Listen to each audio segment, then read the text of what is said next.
3080 Ti, well, I can't say I didn't see that coming.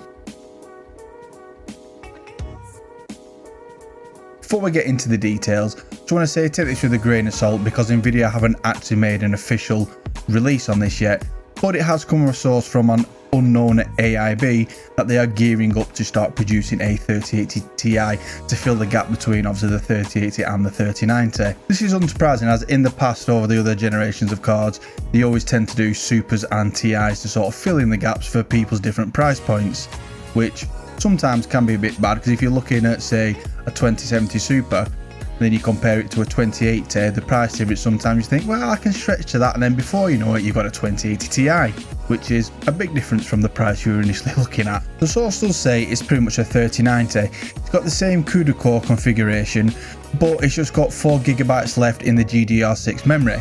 So it's got 20GB, which is 10GB more than its 3080 counterpart. So hopefully we're going to see quite a big improvement in performance. Right now we don't obviously have any benchmarks or stats from Nvidia on how good this 3080 Ti is going to be.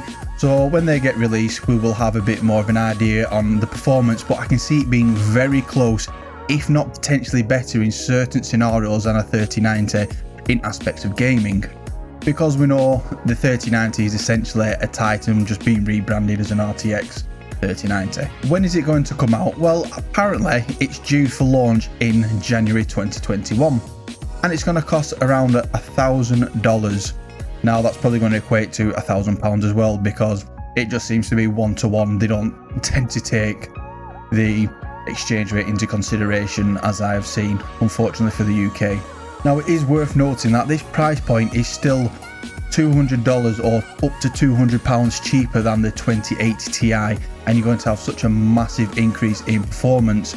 Now I think a lot of this price reduction, is obviously because of the pressure coming from AMD. We know AMD have essentially been battering Intel recently, especially with the new 5000 series launch, which you can't again get hold of. It's like the 3000 series GPUs all over again. And it's probably going to be the same with this because we all know the new norm now is buying bots who then go to sell on eBay at ridiculous prices.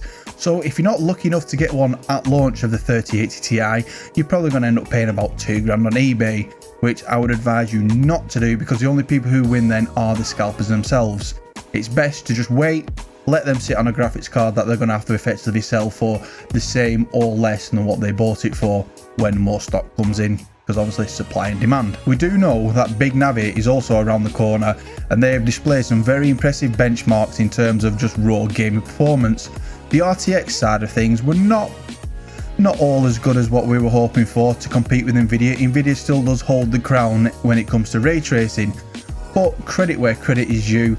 AMD, it is their first shot at ray tracing, and if they keep on the pressure like they have been doing on the CPUs and now these new GPUs, it's going to force Nvidia to keep on pushing forwards, which unlike Intel who sort of let the foot off the pedal, Nvidia have not been doing this whatsoever. So hopefully next time round AMD are going to nail the ray tracing in the next generation of CPUs, and then it's going to really put pressure on Nvidia. But again, that being said, Nvidia are not known for releasing the pedal off the gas unlike Intel. That's all the information I have right now. If you did find this video helpful and would like to know more as more is released, leave a like and subscribe and you can keep up to date with any further news on anything tech related coming up. Thank you and I'll see you in the next one.